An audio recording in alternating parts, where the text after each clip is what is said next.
Hi అండి, నమస్తే. ఇల్లు తుడుస్తున్నానండి. నేనే చేసుకుంటానని చెప్పాను కదండి.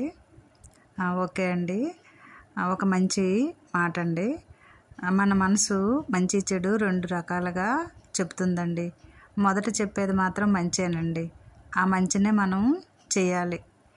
రెండోసారి మనం ఆలోచించి రెండో మాటను విన్నామనుకోండి, మనం ఇబ్బంది పడతాం. అది కంపల్సరీ అండి.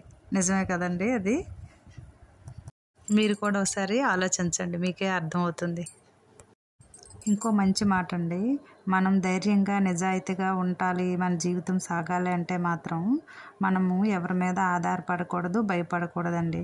ముఖ్యంగా మనకు ఆశలు కోరికలు అనేవి ఏమీ ఉండకూడదు. దేవుడిని స్మరించుకుని దేవుడి దగ్గర మాత్రమే మనం భయపడి అతని అనుగ్రహం కోసం చూడాలి. నిజమే కదండి.